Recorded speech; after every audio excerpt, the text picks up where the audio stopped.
available experts, please report to room A9. Hello guys, Axter here and welcome to soil classification. This is what the module will look like. We will have some soil with some coloured shapes in it. These coloured shapes will be important because they will tell us certain values.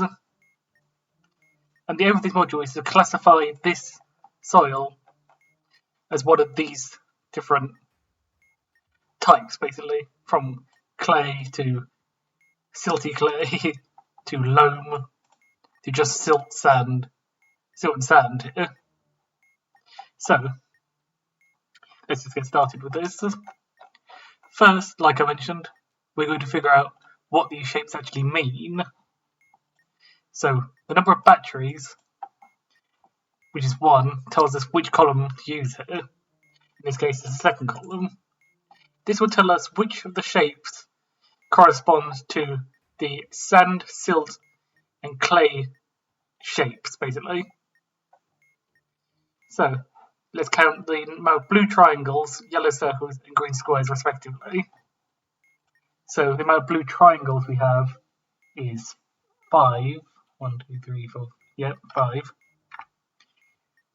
Yellow circles we have just the 1, I think.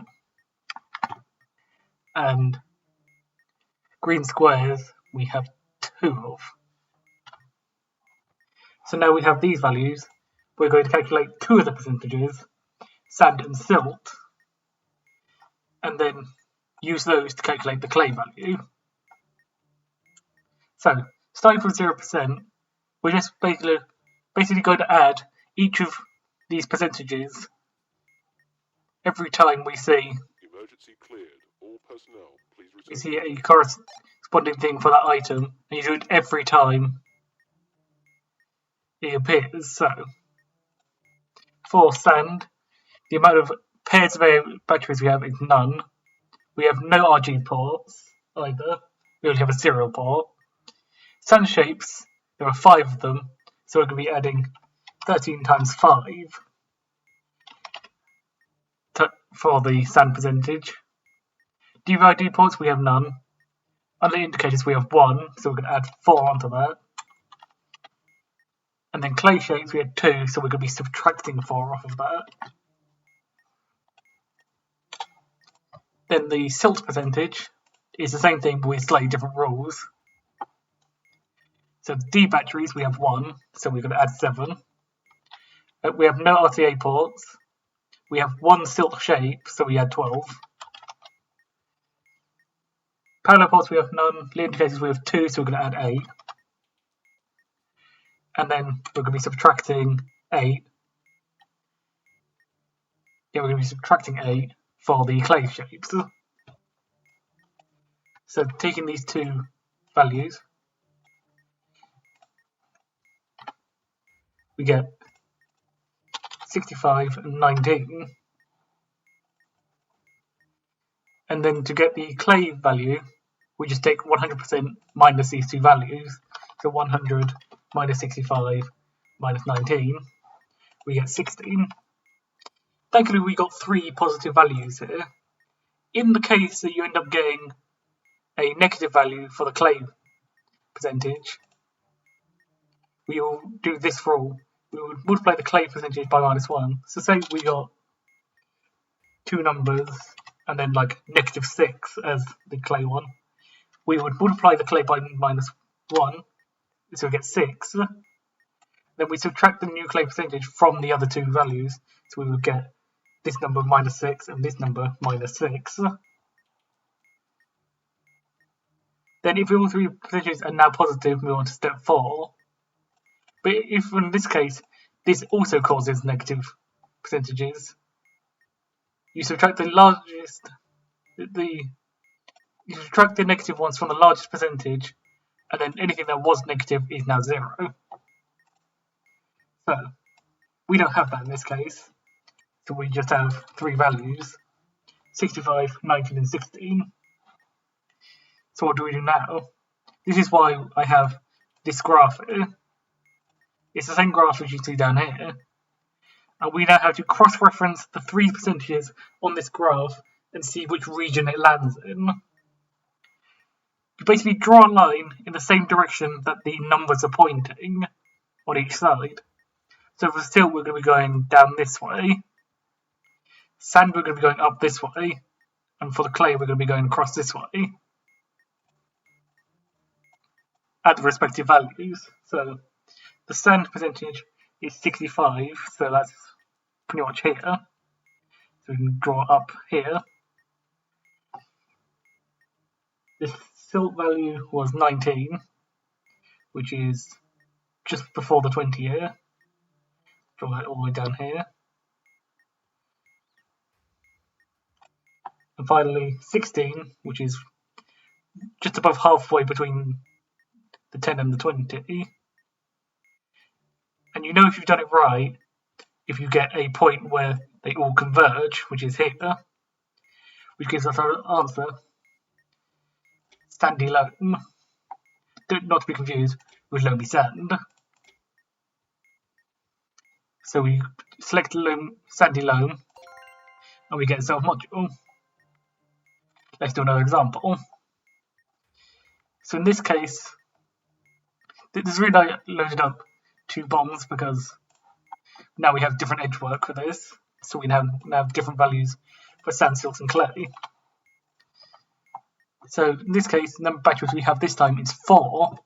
So we're using this column this time. So respectively, we're now going to be counting green circles, yellow squares, and red triangles instead. So green circles we have 3. Yellow squares we have 2. And red triangles we have 4. Yeah. And now it's the same process again. The sand percentage is going to be +6 because of the pair of AA batteries. +6 again for the RJ port. The one here. The one here. Sand shapes in the soil sample, we're going to get 13 times 3. DVD ports, we have none. Under indicators, we now have none. We actually don't have any indicators. And then subtracting 2 times 4 is 8. So this is our first value. The silt value is going to be D batteries, so that's going to be +14 for both the D batteries. We have no RCA port. We do have silt shapes though. We have 2 of them, so we could add 24. Parallel port we have none. Linear case we have none, and then clay shapes we had 4. 4 times 4 is 16, so we're going to be subtracting 16.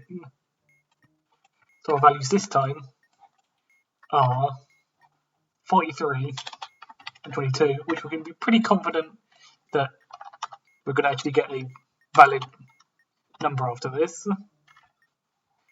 35. Yeah. So now using this graph again. So 43 on the sand one is pretty much in between the halfway point and 40 here, so roughly around here. You don't have to be exact, you just have to be somewhat in the region to see the crossover point. The silt value is 22, which is just after the 20, so going down this way.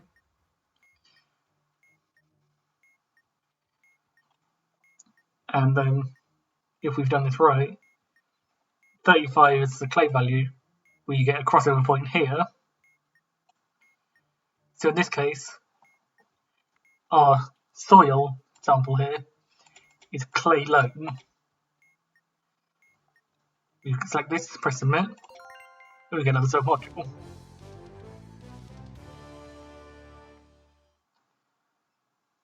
So that was soil classification.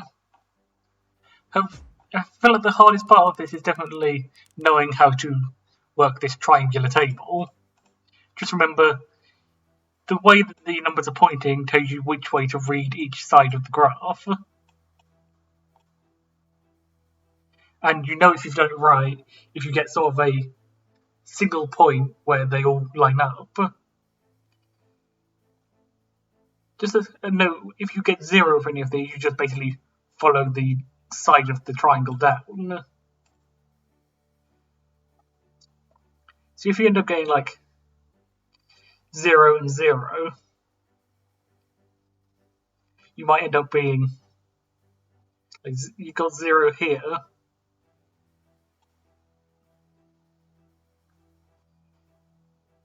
and then you also got 0 here. That would leave 100% for the other one, which would give you the top point here. So hopefully soil classification makes a bit more sense now.